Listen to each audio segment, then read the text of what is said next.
All right, John. Everybody meet John. And I tell you, we had to really scale that down just to get it down. So that does That not was so describe. long. That was so, thank you for that. And I really, really appreciate it.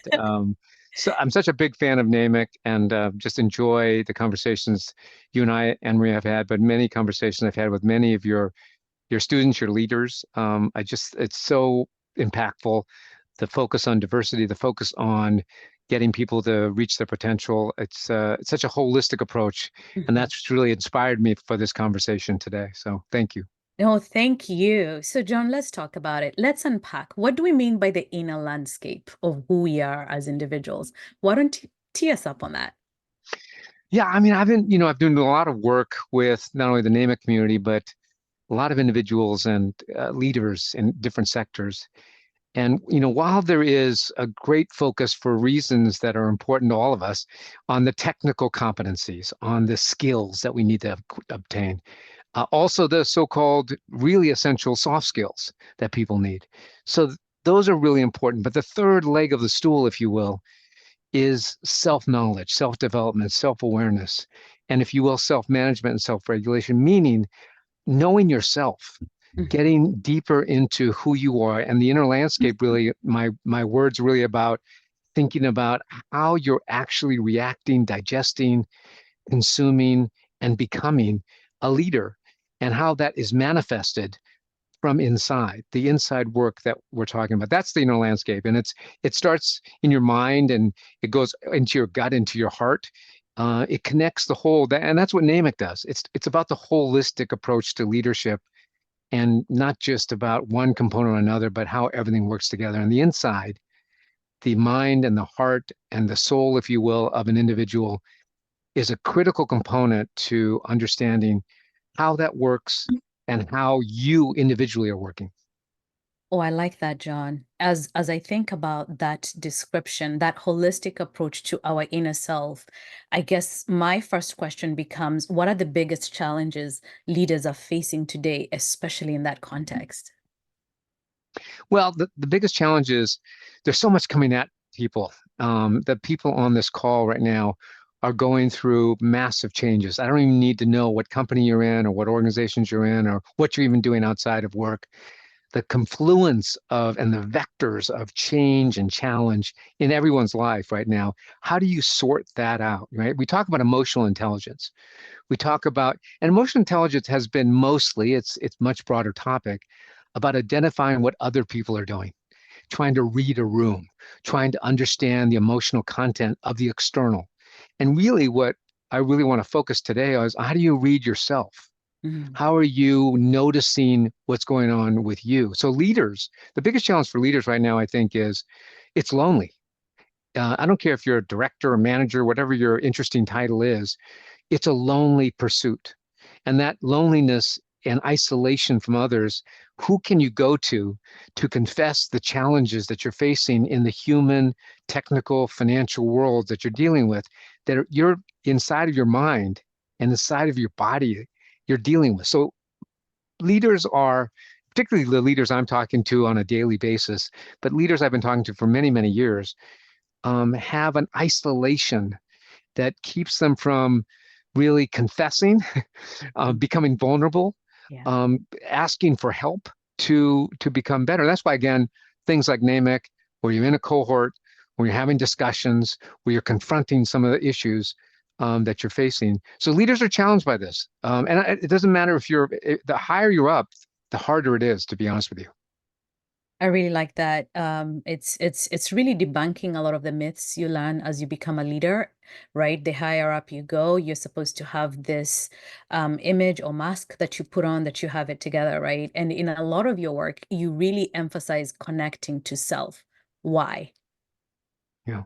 Well, everything begins with you and how you see the world, how you're interpreting the world, how that manifests in the way you communicate your inflection, your voice, your body language, everything.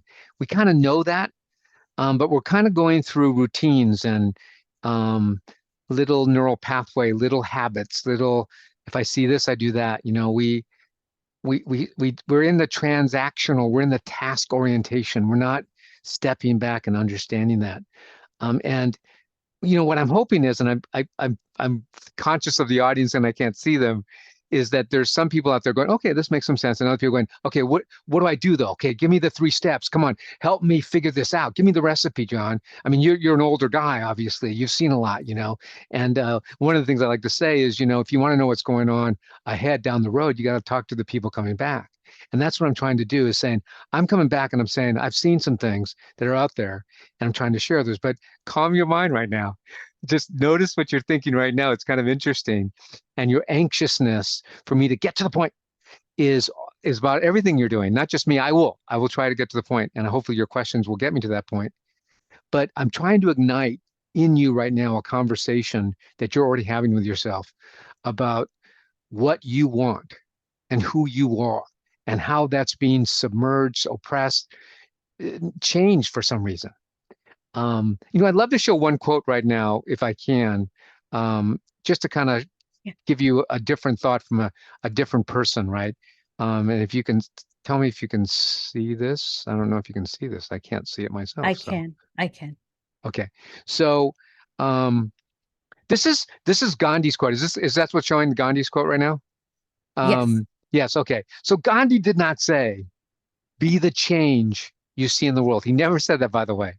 I know he gets quoted saying that, but what he did say was, we but mirror the world. We but mirror the world. All the tendencies present in the outer world are to be found in the world of our body. If we could change ourselves, the tendencies in the world would also change. Now, that's a really interesting thing. If we could change ourselves, the tendencies in the world would also change. As we change our own nature, the inside, so does the attitude of the world change towards us because we're connected. This is the divine mystery supreme. A wonderful thing it is. And the source of our happiness, we need to not wait to see what others do. By the way, this is being recorded and you can Google that. But the point I think Gandhi is saying is, it starts with us. yeah. And you say, well, yeah, but the world is challenging and there's a lot of problems out there and I got to fix them. Yes, but the way we view those things, what we think the problem is, why we think we can fix it, are all things that we have to reflect on and just to be present with that. Because once we are, sometimes that evolves and changes. And sometimes that reveals new solutions and new opportunities for people to be engaged. Ooh, that is so powerful. Wow. Wow. Okay. Mirroring. I am mirroring you right now and I'm very calm. Can you tell? And what I'm hearing is everything begins with us. So why don't we talk about self-management and self-regulation, right? And why are these so important? Yeah, self-awareness, these are all connected. They're not Yeah, separate things. yeah, They're yeah. not buckets. I mean, unfortunately, what did someone say? And I'll change it for my benefit. But um, we have to preach how people should evolve and change. And sometimes the intellect, the spirit, the emotional changes that we have to do, we have to preach that. And sometimes it's necessary to use words because when we start using words, it starts to make it into these little buckets. So self-awareness is this inner understanding of self. It's noticing what you're doing and thinking. It's trying to sort out the chatter in your brain and how your body is actually feeling. And self-management is connected to self-regulation in the sense that your breathing, the way you breathe, your heart rate, things are happening to your body as it relates to stress and anxiety and joy and pleasure. And you have to understand that is actually manifesting itself. And so when you start to understand that, you say, wow, my body is telling me I'm really under a lot of stress right now. Even though your tolerance is for stress, the level of tolerance that we've built up, the immunity, unfortunately, for tolerance for stress and anxiety is extremely high. And we don't really realize it anymore, but our body is telling us something different. It's also telling us when we're elated and we're having extreme sense of pleasure and joy. So how do we self-management is understanding these things and saying, my goodness, I'm reacting differently. I mean, there's this great little phrase, and it's a technique. So for those of you that would need a technique, here's a good one. When you're in a situation and you're going, my goodness, something is happening right now, and I don't want to overreact to it. Right? There's what I will call the Santa Barbara Northern Railroad approach. The Santa Barbara Northern Railroad approach. And the Santa Barbara Northern Railroad approach is stop, breathe, notice, reflect, and respond. So SBNRR, the Santa Barbara Northern Railroad. I so like so stop, breathe, notice, and reflect and respond. And if you do that, you're going to notice some things about yourself, and that's going to be about self-management because you don't want to just blurt something out that you'll regret. You don't want to just go into the autopilot thing that is what happens in your brain is somebody does something and you do something and you react. And all of that is about, it's about leadership. It's about being a parent. It's about being a teacher. It's about being a friend. It's the combination of just having this awareness. And part of it is just to pause, lots of pauses. It's not crazy pauses. It's not weird. Like, why are you pausing? It's just to stop and pause in the process of highly emotional, challenging moments, moment to moment that we're having without regard to what we're saying to ourselves. So our brain is reacting and saying things and words are coming in there. And, I'll say something for some people will be challenging. We don't think our thoughts. We think things. We need to think things. But the thoughts are just the throughput on thought production is coming from our consciousness. And that. we have to sort through that and let them go like little clouds in the sky because whatever arises falls, whatever comes goes, right? And some of it is irrelevant because sometimes it's so congested up there that we can't even see what's going on right in front of us, right? So self-awareness, self-management, self-regulation. Self-regulation, let me just say one last thing about that. Regulation, when you're regulating yourself, people, we were talking about mirroring, Right. your kids, your team, your colleagues are looking to you and they are mirroring you. They go, wow, this is obviously super stressful. This is obviously crazy important. And they start to draft with you. And you can lead them in that way. Sometimes you're leading them in ways you have no idea about. Again, awareness. But self-regulation is the most important management and the most important leadership skill. Because as people look to you, even in small teams, your facial expression, your inflection, the way you're presenting yourself, I don't mean if you're articulate or not. I'm just saying what you're conveying from an emotional, even spiritual content is powerful and influential. I really like that, John, because we do communicate. There's some statistic, I might be wrong on this one, that about at least about 90 to 95% is with our bodies. And so that self-awareness, as you say, is so key because it's not so much the words that are coming out of your mouth, but how your body is presenting, or when you really are something you've taught me, John, and I'm going to give you credit for this, is breathing. Right. Every time we've had some sessions together, you've always kicked it off by just breathing. And I would not be surprised at how many individuals on this call think they're breathing, but not deeply enough to hear that breath and how that connects with your brain in such a powerful way when you allow yourself to take those breaths. Thank you, Nora. 90%. I appreciate that. Right. And so obviously the brain is critical in everything we're talking about. And so a question I have for you is, what do leaders need to know about neuroscience and how our brains work? Yeah, there's again, we don't want to go too crazy on this, but Yeah. when I really encourage people to just read some basic things about neuroscience. I've become a amateur student of this process. I had a lot of contact. I had epilepsy for 11 years, and so I was in with neurologists and positron emission tomography, and I've had a lot of scans. So I've started to think about the brain. But what's happening in the brain? First of all, the mind is this part of your consciousness that is doing this thought production, and your brain is trying to navigate you and make decisions while your mind is doing this other stuff. And your body is just regulating yourself just without you even knowing it. And that's why the breath is really important, Mhm. is just not just breathing deeply and understanding how important breath is, but listening to your own breath. Sometimes your breath will be going, and you'll be not because you're tired, because you're actually starting to stress out, or you'll be in this, oh, you're just being this moment. And that will tell you, my goodness, look how I'm breathing. And they'll be through your nose and through your mouth and a variety of things. But how your brain is working is the neuroscience of this is what's firing in your brain. Here's a thing that's really fascinating about the brain. And I talked to some really important people about this, but sympathy, empathy, and compassion are three entirely different things. Sympathy is feeling bad for somebody. Empathy is feeling like that person is feeling, like you're sensing their feeling. You're almost having, if you will, sympathy pains, but that's in an empathetic way. You're going, my goodness, I can almost imagine how that is. The first one is just feel bad, pity. Empathy is, God, I feel you. The third one is, I feel you. I'm suffering with you, but let's do something. So it's a completely different thing. It's action oriented. And in the brain, these three things fire when they do the isotopes and they measure and through fMRI, blah, blah, blah. They're firing in three different, entirely different places in the brain. They're not connected.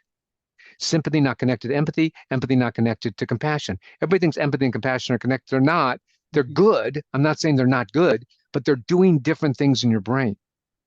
And the most stress reducing, the most self-management orienting is the compassion component of this. That means I want to help. I understand your challenge. We're trying to figure it out, and let's do something together. Let's work together. Let's figure it out. Let's take some steps together. I'm not just helping you or fixing you. I'm going to work with you to work on it, and that will reduce your stress.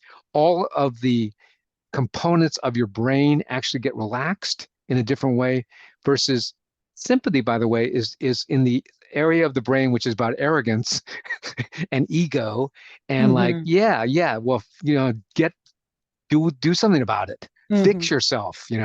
And empathy is, oh my God, it's too bad. And it feels bad, but compassion. So in the neuroscience, you start to see these different things. We can go into the different, hormones and different kind of things that occur with um, different elements, but I don't want to confuse everybody with that. I just want you to understand that your brain is highly connected to the way you're reacting to these things.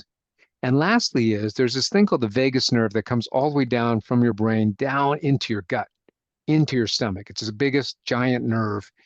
And that nerve takes information from your gut. If you've probably heard, your second brain is in your biome and you're actually in your gut. There's all your cellular activity in your gut is actually sending information back into the brain. There's more information coming from the gut to the brain than the brain sends to the gut. So it's a huge source of information. And when you say, how do you feel this in your heart, or how do you have a gut instinct? That's what we're talking about. This is really a real thing. It's an organ thing that comes through your vagus nerve. The vagus nerve, this giant nerve, comes into your brain and feeds this information about how you're feeling and starts to regulate you.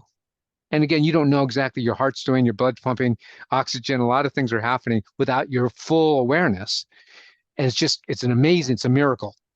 But that, I don't know if that's what people should know, but things are happening that are connected to you, that ultimately are connected to the environment around you, right?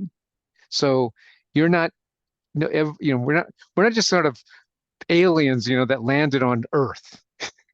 We came from this place. We are part of this domain, this amazing nature, right? And our atomic and molecular structure, including our brains, are connected to the molecular and atomic structure of the world and everyone around us. So those things are being fed into the system, right? Into the operating system Mhm. that we're talking about having awareness of and managing and regulating. I really like that because a lot of our work tends to be on the external systems that you kicked us off with, right? The systems that we work in, the work, the place, the buildings, sometimes even that external stimuli. And what we need to be aware of is this internal ecosystem and how it operates in helping us manage the internal as well as the external, how that is perceived, right? If there's external turmoil, how that is manifesting as leaders and as we lead others, and the role we play as leaders in impacting that environment, be it internal, the internal ecosystem, or the external ecosystem. One thing you touched on was about compassion, right? And as leaders, I am curious to know what role compassion and generosity would play in our growth. Because we're talking about the brain, we're talking about empathy, we're talking about compassion being the one that is actionable. What role does compassion and generosity play in the growth of leaders? Yeah, I was leading a very large group that will go nameless that might even be known. I was asked to come in and actually lead all their management through a process. And one of the senior executives in the organization saw my PowerPoint slides and the word compassion was on there. And they said, compassion is not a work word. We don't use compassion at work. It's more of an outside work. And I think this is one of the challenges. And maybe it's a word that people don't understand. And so we have to think of other words. But the reason why compassion is so important is when you just remember what I've just said about, you know, the ideas of sympathy and empathy and compassion as sort of a progression into engagement and also self-management, it is about the best kind of leadership. How do we work together and figure out these problems? And if we're holistic in our leadership, and it's hard to do at work, people come with stuff. People are coming with challenges. People are part of other things, right?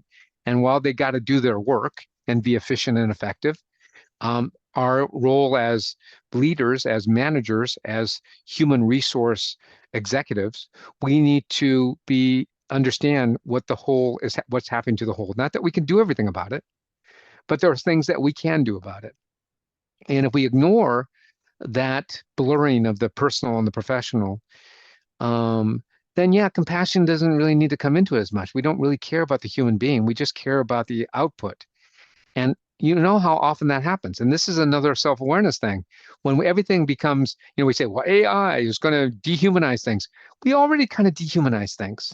There's already a dehumanization of things. There's the disposability of humans. So compassion and generosity become ways of leading in a smaller team. Now, is your company going to give you bonus points and give you a raise because of compassion and generosity?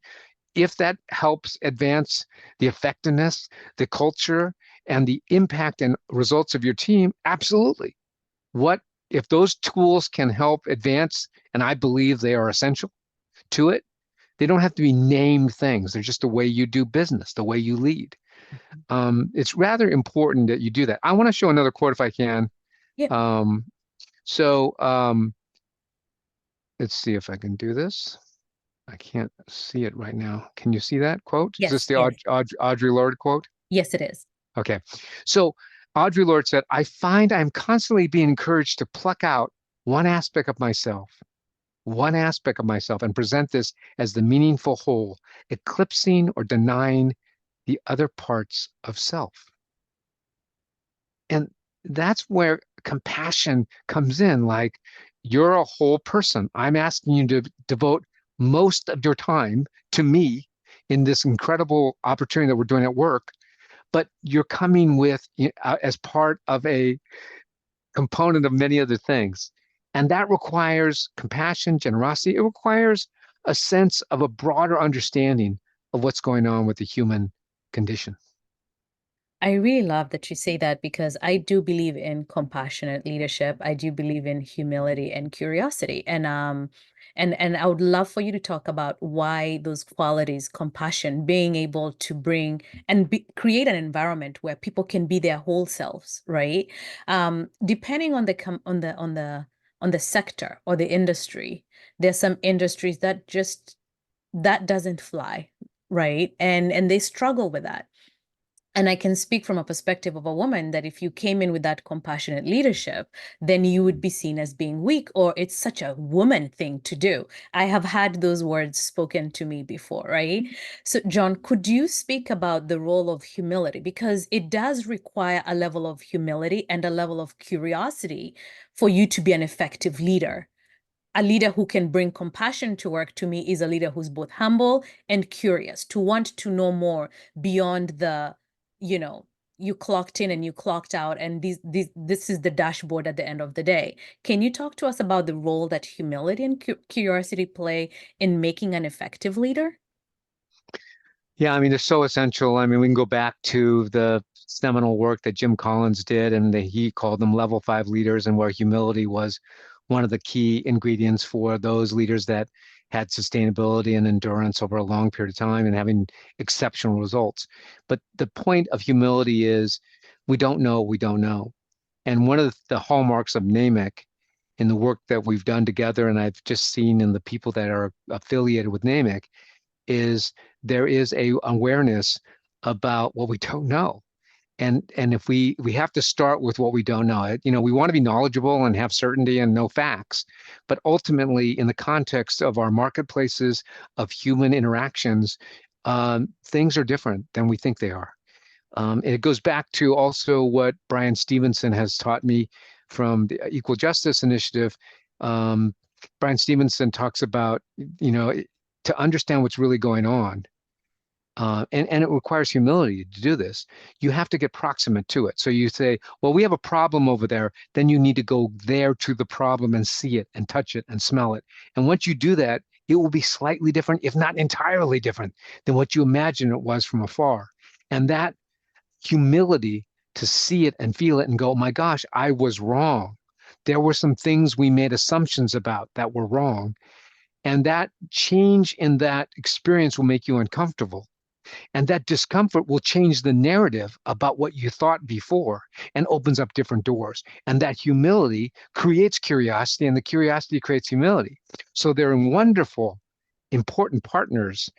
And for those cultures that say, look, that's too soft or that's too woman-like or whatever dumb things that they are said at work, there are ways of doing this under, the guise of the culture, to be compassionate, to be curious, to ask questions, and to have a sense of humility that doesn't have to be broadcast. Because one of the problems with, I'm very compassionate and I have a lot of humility. Well, you just violated everything about those virtues. So it doesn't have to be so overt to be effective. Um, this one thing, as I've mentioned, and some of the clients I've had, I've talked about this thing I invented called the human being index. And the human being index is the human development of your team, simultaneous with the development and progress of your organizational outcomes, right? So how is your team developing? So each individual has individual needs. You know, they want to learn a skill, they want to do this, they want to learn how to build relationships, public speaking. I don't know what is it. There's some skill-based things, there's some soft skill stuff. But what is the HBI, the human being index, along with your outcomes? And I'm telling you, improve retention, improved outcomes, improved culture, improved satisfaction. So compassion, humility, curiosity don't have to be name brands, but they can be elements of a very effective leader. I really like that. I recently read something about the words human being, because that gets overlooked so much. It's just another word that we say. But being is that process of feeling, of being present, of being curious. Everything you've just said, embodying those virtues, because you're also leading human beings. And there's a change process that happens at any given moment when you're leading human beings, because being is in the present and it's so versatile in its nature. So thank you for that. I want to read this comment by Maurice. Thank you, Maurice. He says, it sounds like listening is the key, whether it's listening to your body, your brain, your peers, or your direct reports. It shows compassion so that we can meet where we are to understand the environment. Good point, Maurice. Let me just make a brief comment on that, Maurice. Thank you for that. And it is absolutely listening. And I think also listening incorporates the broader concept of noticing, because listening sounds like it's through your ears, but it's also inside of your brain and your mind. But it's just the noticing of things. It's this awareness that incorporates listening. Absolutely, 100%. All right. Thank you. Thank you so much, John. I'm going to read the next one before we go to our question, which is in the media and technology sector, which has shed tens of thousands of jobs in the corporate production and creative environment in the last year, and with thousands unable to find work over a year, what does leadership, compassion, and empathy look like now and in the future? Um, so then it's pretty long, so bear with me. It's the person says, keep in mind that certain current captains of industry have openly hoped, in parentheses, as a negotiation strategy during the strike for workers to lose their homes. And CEOs are seeing record pay at as thousands struggle to care for their families after years of education, experience, leadership, and loyalty. Our leadership values today merely performative at the most senior levels?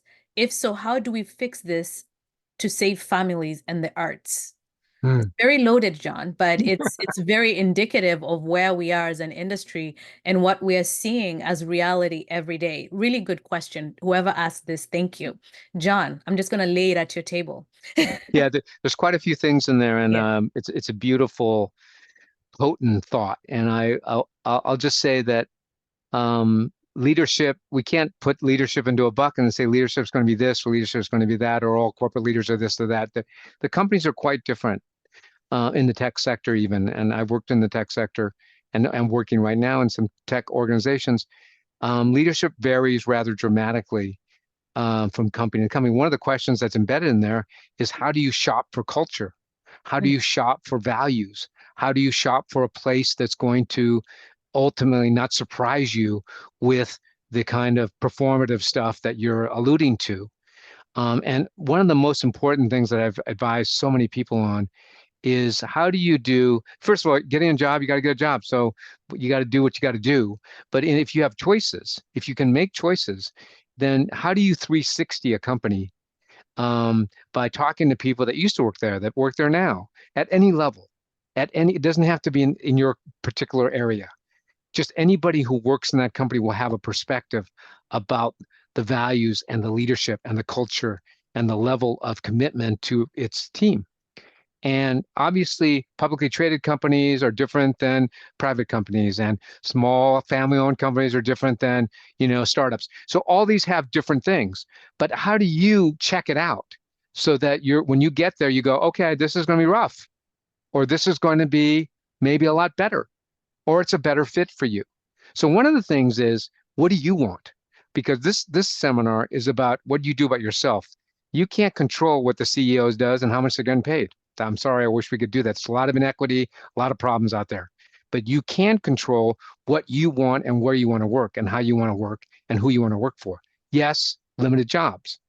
And so maybe your job, it's a job to another job, but you're gonna start to make sure that the manifesting of those values of what is important to you becomes essential in your process. And ultimately, making those better choices and finding a better environment, looking to places that will capture your talent better, I think will allow you to grow. I don't know how we can save the arts. I want to save the arts too, but I mean, there's a lot there. Can I just show one other quote? Yes, yes, absolutely, Okay, John. okay. So, let me see. Is this the James Baldwin quote? Yes, it is. Okay. So, this quote, it has always been much easier because it always seemed much safer to give a name to the evil without than to locate the terror within. This relates directly to this question we just talked Yeah, about.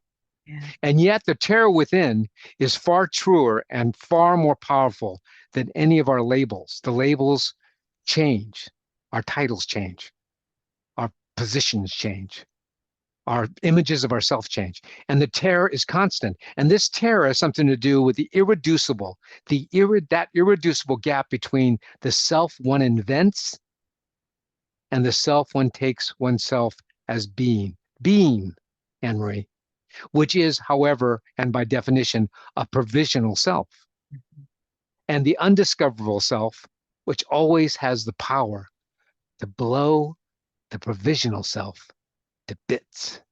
Ooh, There is so much untapped abundance within us that we don't express. And even with this comment that was made, because of the oppressive tactics of organizations and because of the fear factor that exists in the marketplace, we start to suppress ourselves. And the point of this conversation is we don't want to do that. We want to make sure, yes, there's some danger in doing this if you do this at a place where it isn't accepted. But I'm saying about what you want and how you will append yourself to the next organizational structure and what you will do within that structure. And yes, we need jobs to pay the rent because we don't want people to lose their houses. We want people to be housed and survived and move up Maslow's as fast as possible. But part of that is taking the control and making the agency within you empowered to make choices about where you live, who you work for, and what you're doing. And I know those have consequences. It's not an easy thing we're talking about, but it does start from this terror from within to deal with the evil without. wow, John, I can always just pause. I just want to pause and take that in. But we have about, 15 more minutes. So I want to encourage anyone with questions to continue putting those questions in the Q&A. And this leads me to this question. Why is suffering such an important part of leadership? Well, suffering, it's bad. It sounds horrible. But in the Buddhist context, and I have to I'll take it this way. In the Buddhist context, suffering is life. And because suffering is this navigation between the two selves that James Baldwin is talking Mhm. about, this pretend self, this image that we're putting out there to meet other people's expectations, and the self that is living in there and sometimes not nurtured. And that's suffering. We suffer all the time. We're trying to be, as someone who has grown children, I've gone through this over and over and over. How am I going to be the best parent? How am I going to be the best husband? How am I going to be the best executive? How am I going to be the best nonprofit leader? Whatever it is. And you have these selves. You want to impress people. You want to do it right, but you have these other issues. That's the suffering. And this goes back to my original comments about the isolation and loneliness. The suffering is when you do it alone. It's real painful to do this by yourself. And how do you, as Audre Lorde says, we don't want to just pick one part of ourselves. We have to go deeper into that and allow these other parts of ourselves to express themselves. And so this idea of, just having the consciousness and the courage, right, to advance our own ability to allow our true selves to emerge through this process is absolutely essential. I like that. And this is what today is about, right? There are some things you can do from a performative perspective, and you get those bonuses and you get your promotions and you keep the mask on, as I call it. But this call is about taking a step and doing the inner work, which is always the really hard work to do, right? The self, looking at yourself in the mirror and allowing that self to be. That's what John is saying. It takes courage. It takes sacrifice sometimes. It may take suffering to achieve that, right? So, John, thank you. I have a question from Irene, I think it's a comment. No, it's a question. It says, how do you find a balance between healthy boundaries and compassion without limits that can lead to accidental self-abandonment and self-distraction? Really good question, Irene. Yeah. And Irene, it's a fantastic question. And it's worrisome because those of us that like to help and like to be generous, we find ourselves uh, leaving ourselves out of the process. And there's been a lot of writing on this about the front lines of different organizations of people that are really trying to help people, and where there's been empathic overload.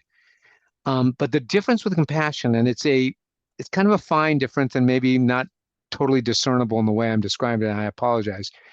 But the shift from empathy, which is just feeling other people's pain, because we do this, we'll see on the news, because we're so anesthetized now and we're numb. We see just horrific things on the news now. And I can't even watch it, right? It's just, and again, this tolerance, this immunity to our own feelings, right? So that is another one thing. And so we blunt these things from our own feelings. We don't even we don't care as much. And then when we do care, we got to protect ourselves. But compassion, this shift to compassion is, okay, I understand that we're having this problem and it's making me feel bad. I have a sense of suffering with you. Compassion means to suffer together. And now what am I doing about it? I might be doing something small. I'm going to make an effort to make a donation. I'm going to volunteer. We're going to work together to do this. We're going to find some resources. We're going to help each other think through it. You do need to find a balance on all of things, Right. because first of all, if you're just doing that, you're not doing things with your kids. You're not at church. You're not a million places. So you have to have a balancing act anyway. But this shift from empathy to compassion, and certainly from sympathy, is really critical to understand that you're engaging yourself in a way of, I'm going to do something. I'm not going to just sit back and let this kind of accumulate inside of me and make me feel bad and stressed out and somewhat depressed in even a dystopian way. That's what's happening to a lot of people right now. And I must tell you, volunteerism, not that I'm not trying to make anybody feel guilty right now, but volunteerism is falling to all-time lows now.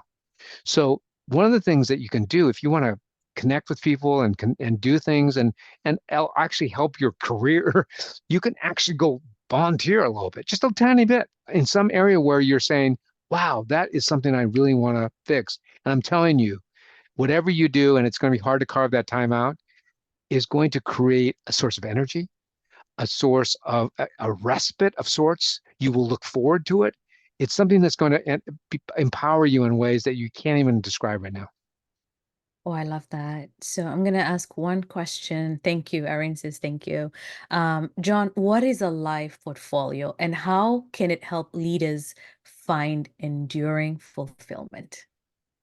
Yeah, it goes back to something Irene was raising. Light portfolios are, again, a phrase I use. If you think about your time as a pie chart and you say, well, how much time do you, and you should really do this little audit of yourself on a week. And you say, well, there's 7 days and there's 24 hours in a day. And you can lie to yourself and say, how many hours do I sleep and how many hours do I work, really work? And how many hours do I exercise and etc. And you start to see how much time you have. And you'll realize that human maintenance, which is eating and taking showers and working out and stuff like that, is a substantial part of your thing, including sleep. So, and then work, we work too much. And then so you build out this portfolio and you say, just those two things leave this much time. And then I want to do these other things. I think in my mind I do these other things on a weekly basis. And you'll realize how little time there is. And you have to make choices. So life portfolio is a concept that says, what should be in the portfolio first before we start saying what we're doing. I mean, obviously, we're going to sleep and we're going to eat and we're going to work. And maybe we are working too much on certain days, or maybe we could work differently. But what do we need to put into that portfolio, just as you would your investment portfolio?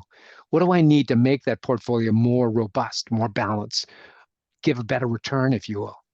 And so, what is that thing? And you say, well, I want to, do this avocational thing. I want to play the piano. I don't know what it is, but we need to put that in there.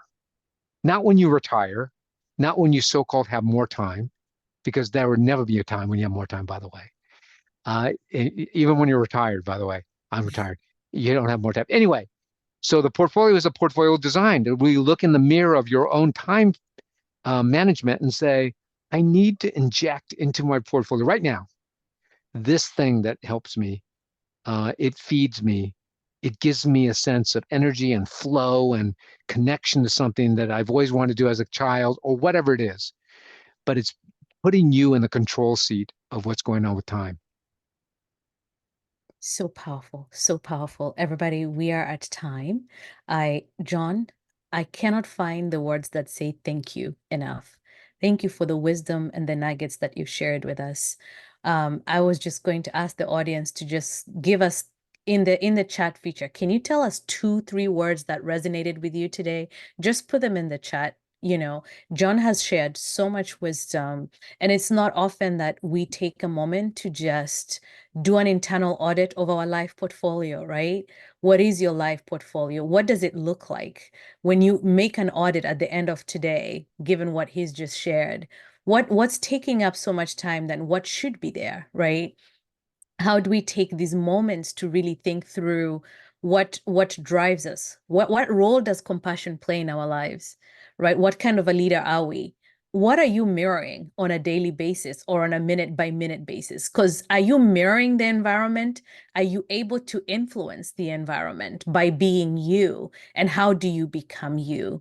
I mean, there are just so many questions. John, I'm seeing the chat and so many wonderful compassion, volunteerism, life portfolio. Thank you, everybody. But John, I just want to say thank you on behalf of NAMIC to everybody who has had John before. He's not a stranger to NAMIC. He's one of our most amazing faculties for the NAMIC Leadership Seminar Program. So if you've not registered for the program before and you want to hear John, you will get to do a lot of work on your life portfolio in that program as well. John, I just want to give you a few words to just close us out and send us into a more contemplative, effective leadership. Well, I know for some of you, this has hopefully at least sparked a conversation in your mind about something that you've been thinking about.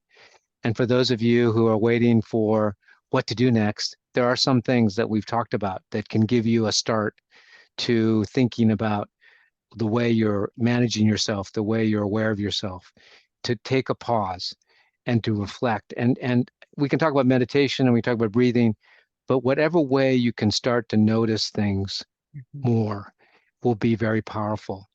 I think one of the things that I think is very important is what you're doing out there. I don't know. We're all facing such incredible battles and challenges in our lives. And there is a way out for you to do it. What I hope to give you is a sense of connection to taking the reins of your own control of your life and starting to direct where you're going to go with that and making that more present in what you're doing today. I'd like to end with one last quote. Yes. Okay. Let's see how I do this. I want to make it right here. So is this the Barry Kaufman quote? Yes, it is. So Barry Kaufman is a fascinating guy who inherited and got all of the records and archives for Maslow, for Maslow's work on the Maslow's hierarchy. And he came to a lot of conclusions. But this is one of the conclusions he came to. Stop walking through the world looking for confirmation that you don't belong. You will always find it because you've made that your mission. Stop scouring people's faces for evidence that you're not enough. You will always find it because you've made that your goal. True belonging and self-worth are not goods. We don't negotiate their value with the world. The truth about who we are lives in our hearts. Our call to courage is to protect our wild heart against constant evaluation, especially our own. No one belongs here more than you. Well said. Thank you, everyone. Thank you for joining us today. John, thanks again My to pleasure. everybody who's joined So us. Look at such a great, all the so love. fun to talk to you, Anne Maria. It's always fun to talk to you, and I'm glad we had the chance. And thank you for allowing me to go in this strange but amazing and interesting, hopefully useful conversation about the inner landscape. Absolutely divine. Those are my words for it. It was absolutely divine, much needed. We always need a moment to just step away and have the spaces that do this for us. And thank you, John. Look at all the love. I mean, what more can I say? And as Erica said, this was much needed. John, we love you. I can't wait to do this again with you. And to everybody who joined us, thank you for the gift of your time. We can tell that this was worth your while. Until the next NAMIC webinar, have a great evening and may it be a reflective one because you belong here. Thank you, everyone.